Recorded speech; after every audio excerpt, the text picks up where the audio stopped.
വിധി എന്ന് പറഞ്ഞ സാധനമൊന്നുമില്ല. അങ്ങനെയൊന്നും ഒരിക്കലും കുറ്റപ്പെടുത്തരുത്.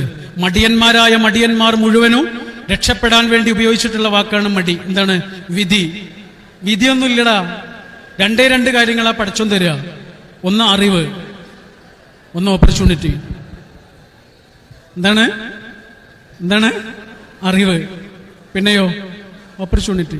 ഇത് രണ്ടും ഉപയോഗിച്ചിട്ടുണ്ടോ? ഉപയോഗപ്പെടുത്തിയിട്ടുണ്ടോ?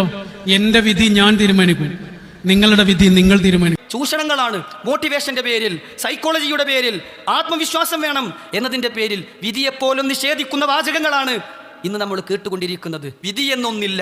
അള്ളാഹു അറിവ് നൽകും, അവൻ അവസരങ്ങൾ നൽകും, ബാക്കി നമ്മുടെ കഠിനാധ്വാനം കൊണ്ട് കിട്ടുന്നതാണ് എന്ന് പറഞ്ഞ് റബ്ബിന്റെ വിധിയെപ്പോലും നിഷേധിച്ച് തള്ളുന്ന ആളുകളെ സമൂഹത്തിൽ നമ്മൾ അറിയാതെ പോകാൻ പാടില്ല. റസൂലുള്ളാഹി സ്വല്ലല്ലാഹു അലൈഹി വസല്ലം ഈമാനിന്റെ അടിത്തറയായി പഠിപ്പിച്ച വിഷയമാണ് വിധിയിലുള്ള വിശ്വാസം. അവിടുന്ന് പറഞ്ഞു, ഈമാൻ എന്ന് പറഞ്ഞാൽ അൻ തുഅ്മിന ബില്ലാഹ്, അള്ളാഹുവിലുള്ള വിശ്വാസമാണ്. വമലായികതിഹി, അവന്റെ മലക്കുകളിലുള്ള വിശ്വാസമാണ്. വകുതുബിഹി, അവന്റെ ഗ്രന്ഥങ്ങളിലുള്ള വേദഗ്രന്ഥങ്ങളിലുള്ള വിശ്വാസമാണ്. വറുസുലിഹി, അവന്റെ പ്രവാചകന്മാരിലുള്ള വിശ്വാസമാണ്. വൽയൗമിൽ ആഖിർ, അന്ത്യദിനത്തിലുള്ള വിശ്വാസമാണ്.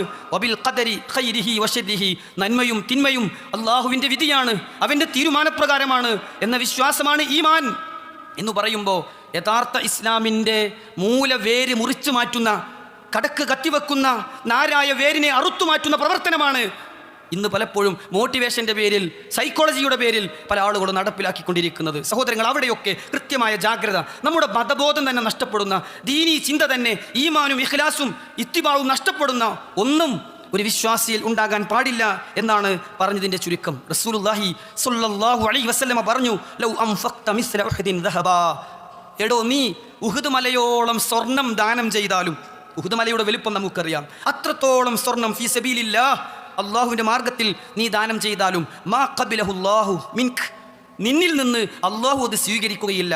ഹത്താ തുഅ്മിന ബിൽ ഖദർ, ഹത്താ തുഅ്മിന ബിൽ ഖദർ, നീ വിധിയിൽ വിശ്വസിക്കാതെ നിന്റെ ജീവിതത്തിൽ എന്ത് സംഭവിച്ചാലും അത് റബ്ബിന്റെ തീരുമാനമാണ്, അവന്റെ വിധിയാണ്, അവന്റെ ഖളാവും ഖദറുമാണ് എന്ന് വിശ്വസിക്കാതെ ഉഹുദ് മലയോളം ദാനം ചെയ്താലും അള്ളാഹു സ്വീകരിക്കുകയില്ല.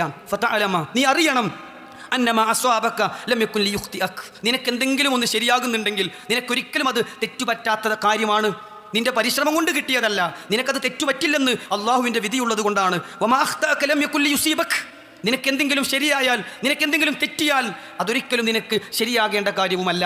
അതൊക്കെ അള്ളാഹു തീരുമാനിച്ചിട്ടുണ്ടെങ്കിൽ നീ അധ്വാനിക്കണം, നീ ശ്രമിക്കണം, നീ പരിശ്രമിക്കണം, നീ പഠിക്കണം, നീ പരീക്ഷ എഴുതണം. പക്ഷേ നടന്നു കഴിഞ്ഞാൽ ഖദറുല്ലാഹ് വമാ ശാഅ ഫഅൽ, ഖദറുല്ലാഹ്, അള്ളാഹുവിൻ്റെ വിധിയാണ്, അവൻ ഉദ്ദേശിച്ചത് അവൻ നടപ്പിലാക്കും, അവൻ്റെ തീരുമാനമാണ് എന്നിൽ നടപ്പിലാകുന്നത് എന്ന ഖളാഉൻ, ഇതിൽ ഖദറിൽ സഹോദരങ്ങളെ നമ്മൾ വിശ്വസിക്കണം. എന്നിട്ട് റസൂലുള്ളാഹി പറഞ്ഞു, വലൗ മിത്ത അലാ ഗൈരി ഹാദ്, ഇതൊന്നും വിശ്വസിക്കാതെയാണ് നീ മരിക്കുന്നതെങ്കിൽ ലദഖൽതന്നാർ, നീ നരകത്തിൽ പ്രവേശിക്കും. അള്ളാഹു നരകത്തിൽ നിന്ന് നമ്മെ കാത്തുരക്ഷിക്കുമാറാകട്ടെ.